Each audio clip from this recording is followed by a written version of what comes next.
She'd been running a small coffee shop in Denver for 6 years, serving lattes and pastries, knowing her regulars by name, creating a warm community space where people gathered to work, chat, and relax. Just a friendly woman in her mid-40s who made excellent coffee and always had a smile for her customers. Until a massive fire broke out in the apartment building next door during the morning rush, and in the chaotic minutes that followed, everyone discovered that their calm coffee shop owner wasn't just good at making espresso. She was a former Air Force pilot who had spent 15 years commanding aircraft and coordinating complex operations under pressure, and she still knew exactly how to organize an emergency response when lives depended on clear leadership. Welcome to the Human Stories. Before we begin this powerful story of hidden command ability and crisis leadership, tell me in the comments which city you're watching from today, and if you believe stories like this deserve to be remembered, hit that subscribe button and help us honor those who continue leading in unexpected ways. Captain Jennifer Jen Morrison, though nobody called her captain anymore, unlocked the door to Morrison's coffee house at 5:30 a.m., the same time she'd been opening for 6 years. At 46 years old, Jen had built exactly the kind of business she'd dreamed about during her final deployment, a neighborhood gathering place that served excellent coffee, provided reliable Wi-Fi for remote workers, and created the kind of community space that made people feel at home. The shop was small, just 40 seats, located on a busy corner in Denver's Capitol Hill neighborhood. Next door was a 4-story apartment building housing about 30 residents, mostly young professionals and elderly long-term tenants. Across the street was a park where regulars would take their coffee on nice mornings. It was the kind of urban setting where people knew their neighbors and small businesses formed the heart of community life. What her customers didn't know was that before Jen Morrison became a coffee shop owner in Denver, she had been Captain Jennifer Morrison, United States Air Force pilot with over 3,000 flight hours, including combat missions in Afghanistan and Iraq. 15 years of active duty flying C-130 transport aircraft, commanding crews, coordinating complex logistics operations, and making life-or-death decisions in high-pressure situations where hesitation meant mission failure or casualties.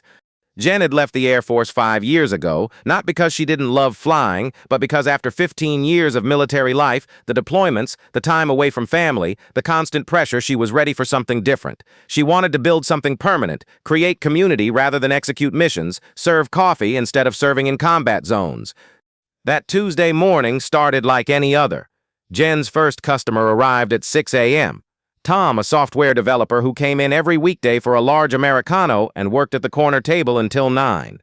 Then came the early commuters grabbing coffee before work, the stay-at-home parents stopping by after school drop-off, the retirees who met for their morning coffee club. By 8:15 a.m., the shop was at its morning peak, about 25 customers inside, a line at the counter, the comfortable buzz of conversation and espresso machine sounds. Jen was behind the counter making drinks. Her employee Sarah was working the register and everything was running smoothly. Then Jen heard something that triggered instant alarm, a sound that most civilians wouldn't immediately recognize, but that 15 years of military training had encoded into her nervous system, the specific crackling whoosh of a rapidly spreading fire. She looked up and saw smoke billowing from a second-floor window of the apartment building next door. Within seconds, flames were visible.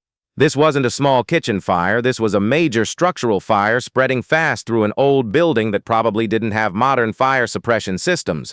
For just a moment, Jen felt the familiar adrenaline surge that used to hit when her aircraft encountered unexpected situations requiring immediate command decisions. But this wasn't a flight emergency. This was a fire in a building full of people, with her coffee shop full of customers directly adjacent, and fire trucks that she could hear in the distance but that wouldn't arrive for several crucial minutes. Most people in this situation would panic, evacuate, call 911, and wait for professional first responders.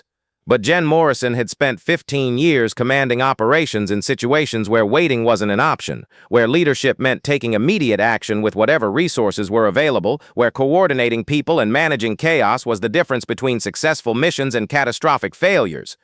Her military training kicked in automatically. Assess the situation, identify resources, organize response, execute with clarity, and command authority. Everyone, listen to me. Jen's voice cut through the confused murmur in the coffee shop, not shouting, but with the kind of command presence that made people immediately pay attention. There's a major fire in the building next door. Sarah, call 911 right now and tell them we have a structure fire with potential casualties, multiple floors involved, adjacent buildings at risk.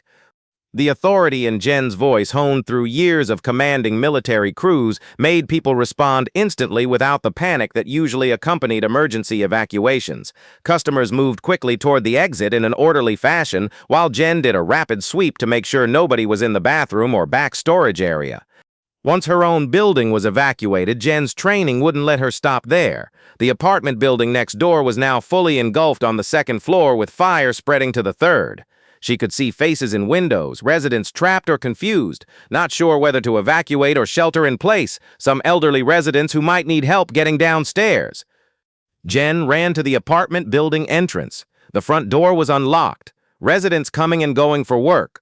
Smoke was filling the hallway, but hadn't yet made the building impassable. Fire alarms were blaring, but she could already hear sirens getting closer. Fire trucks were maybe 2 minutes away. This was the critical decision point. Professional firefighters would say wait for trained personnel, but Jen could see people in windows, could hear confusion in the building, and knew from her military experience that 2 minutes could be the difference between everyone getting out safely and casualties. She made the command decision: organize evacuation now, brief firefighters when they arrive, prioritize life safety over waiting for perfect resources. This is an emergency evacuation. Jen's voice carried up the stairwell with unmistakable authority. All residents need to evacuate immediately. Use the stairs, not the elevator. If you need assistance, call out. Move quickly and calmly toward the front entrance. Residents started emerging from their apartments, some panicked, some confused, some moving too slowly. Jen positioned herself at the bottom of the stairs, directing traffic, providing clear instructions, helping an elderly woman who was having trouble with the stairs. "Sir, leave your laptop. Just get out." "Ma'am, excellent. Keep moving toward the door. You three on the third floor, come down now. Don't go back for anything." Jen's military training had taught her how to command in chaos, how to make people respond even when they were scared or confused, how to project authority that made people trust your leadership even if they didn't know who you were. A young mother appeared at the top of the second-floor stairs with 2 small children, frozen with fear as smoke filled the hallway behind her. Jen ran up the stairs, scooped up one child while directing the mother to carry the other, and guided them down through the smoke to the exit. By the time the first fire truck arrived, exactly 90 seconds after Jen had started the evacuation, 28 of the building's 30 residents were safely outside, assembled in the park across the street where Jen had directed them. 2 elderly residents on the 4th floor were still inside, unable to evacuate on their own. Everyone else, we're evacuating immediately, but in an organized way. Leave your belongings, move quickly, but don't run. Exit through the front door and assemble across the street in the park. Go now. Jen met the first firefighter coming off the truck, providing a rapid brief with military precision. "Captain Morrison, building owner next door. Structure is 4 stories, approximately 30 residents. I've evacuated 28 to the park across the street. 2 elderly residents still inside. 4th floor, apartments 4B and 4C, both mobility impaired. Fire originated 2nd floor, now spreading to 3rd. Adjacent building, my coffee shop has been evacuated. Currently no fire spread, but structural wall is shared. All my people are safe in the park." The firefighter stared at her. "Captain, you're military." "Air Force, retired. Old habits. Your people are briefed. I'm out of your way." Jen stepped back to let the professionals work, but her brief had given them exactly the information they needed to prioritize their response. Over the next hour, as firefighters contained the blaze and evacuated the final 2 residents safely, Jen coordinated the evacuees assembled in the park. She'd sent Sarah to buy bottles of water from the corner store, organized people to share phone chargers so residents could contact family, helped an elderly man who had forgotten his medication by coordinating with paramedics, and kept accurate count of all residents to confirm with fire department that everyone was accounted for. The fire chief approached Jen as the situation stabilized. "Miss Morrison, I understand you were the one who organized the initial evacuation." "Yes, sir. Building had about 30 residents. I was able to facilitate evacuation of the mobile residents before your arrival. The 2 who required rescue were both 4th floor, both elderly with mobility issues. You provided us with more actionable intelligence in 30 seconds than we usually get in the first 10 minutes of a response. Your background is military? Air Force, C-130 pilot, 15 years, transport and logistics operations." The fire chief nodded with understanding. "That explains it. You basically ran an evacuation operation, like a military airlift coordination. Probably saved lives by getting people moving before we arrived." Just did what needed doing until the professionals got here. But word was already spreading among the evacuated residents and Jen's coffee shop customers. The friendly coffee shop owner who knew everyone's regular order and always asked about their day was actually a former Air Force pilot who had just commanded an emergency evacuation with the same competence she once brought to military operations. Tom, the software developer who had been in the coffee shop during the evacuation, approached Jen with amazement. "I've been coming to your shop for 3 years. You never mentioned you were Air Force or that you could do that." He gestured at the organized evacuation assembly, the coordinated response, the clear command structure Jen had established in minutes. "It never came up," Jen said with a slight smile. "Coffee shop ownership doesn't usually require emergency response coordination." "But you knew exactly what to do. You evacuated us, then evacuated that whole building, briefed the firefighters like you'd done it 1,000 times. Different context, same principles. In the Air Force, I coordinated complex operations with multiple moving parts and high stakes. Evacuating a building uses similar skills: assess the situation, organize resources, communicate clearly, execute decisively. The stakes are different, but the command principles are the same." Over the following days, as the story spread through the Capitol Hill neighborhood, Jen Morrison's coffee shop became something more than just a place to get good coffee. It became a gathering point for displaced residents while the apartment building was assessed for safety, a coordination center where people organized support for those who had lost belongings in the fire, and a symbol of how military training continued serving communities long after active duty ended. The apartment building's property manager approached Jen with a request. "Miss Morrison, we're organizing an emergency preparedness plan for all our properties in Denver. Would you be willing to consult, help us develop evacuation procedures, and train building managers in crisis response?" Jen hesitated. She'd deliberately chosen coffee shop ownership to get away from the high-stress world of military operations. But she'd also discovered something important during the fire. Her training didn't have to be a burden. It could be a resource that helped her community. "I'll help," she said. "But I want to be clear. I'm a coffee shop owner who has relevant experience, not a security consultant returning to that life. I can share what I know without making it my new career." Over the following months, Jen found a balance. She continued running Morrison's Coffee House, still making excellent lattes, still knowing her regulars' names, still creating the warm community space she'd envisioned. But she also shared her expertise when it mattered, consulting on emergency preparedness for local businesses, training neighborhood block captains in crisis coordination, teaching small business owners how to develop evacuation plans. The Denver Fire Department invited her to speak at a community preparedness seminar. As Jen stood in front of a room full of civilians learning about emergency response, she realized she'd found a way to continue serving without the constant deployment and pressure that had driven her from military life. "The most important thing about emergency response," Jen told the assembled group, "isn't having perfect resources or professional training. It's having someone willing to take command when chaos happens, to make decisions when others are frozen, to organize people towards safety even when you're scared yourself. I learned those skills in the Air Force, but they apply anywhere people need leadership in crisis." Someone raised their hand, "But most of us aren't pilots or military. How do we learn to be calm under pressure?" "You practice," Jen said simply. "You think through scenarios before they happen.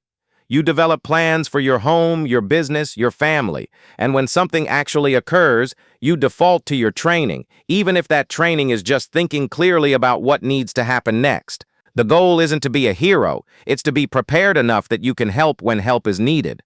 6 months after the fire, the apartment building reopened after repairs. The building management had implemented new safety systems, evacuation plans, and emergency protocols, many informed by Jen's military logistics experience. They held a reopening ceremony and specifically thanked Jen for her role in ensuring all residents survived the fire. One of the elderly residents who had been rescued from the 4th floor approached Jen at the ceremony. "My daughter tells me you're the reason the firefighters knew exactly where to find us, that you gave them our apartment numbers and told them we couldn't evacuate on our own." "Just making sure the professionals had the information they needed," Jen said. "No, it was more than that. It was leadership. My husband was in the Navy, and he would have recognized what you did. You commanded that evacuation like a military operation because that's what it needed to be. Thank you for not forgetting how to lead just because you're making coffee now." Jen felt emotion welling up. "I didn't forget, I just found a different way to serve." Morrison's coffee house continued thriving. The neighborhood fire had paradoxically strengthened the sense of community that made the area special. Residents gathered at Jen's shop not just for coffee, but because it represented something important, a place where someone cared enough to serve daily and lead when crisis demanded it. Jen still opened at 5:30 a.m. every morning, still knew her regulars' orders, still made excellent lattes, but now her customers understood that their friendly coffee shop owner carried skills and experience that went far beyond hospitality. She was someone who had commanded aircraft in combat, coordinated complex military operations, and made split-second decisions when lives hung in the balance. And when that apartment building caught fire, those skills had activated automatically, not because Jen wanted to be a hero, but because 15 years of military training had taught her that leadership means taking action when action is needed, organizing people when chaos threatens, and using whatever expertise you have to protect the community around you. Jennifer Morrison still runs Morrison's Coffee House in Denver. She still serves excellent coffee, creates warm community space, and knows her regulars by name. Most days, her military background never comes up, but the neighborhood knows, and the knowledge creates a subtle sense of security, understanding that if something goes wrong, the woman behind the counter has commanded operations in far more dangerous situations and knows exactly how to organize an effective response.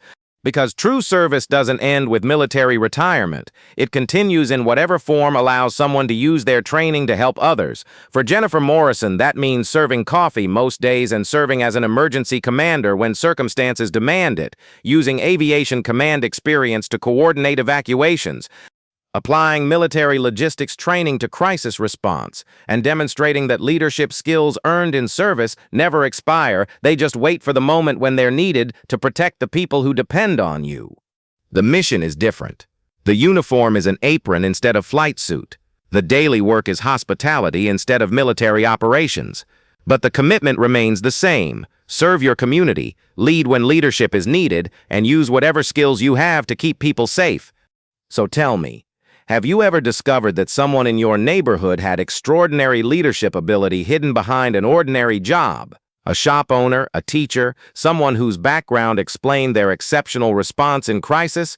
Share their story in the comments below, because these are the stories that matter. Military commanders who never stopped leading, who found civilian ways to continue serving, who discovered that command skills earned in service can protect communities in peacetime. If this story moved you, subscribe to The Human Stories for more accounts of leaders who continue their missions in unexpected ways. Until next time, remember that leadership doesn't always wear rank insignia. Sometimes it wears a coffee shop apron, serves lattes with a smile, and stands ready to command when crisis requires someone who knows how to organize chaos into coordinated response.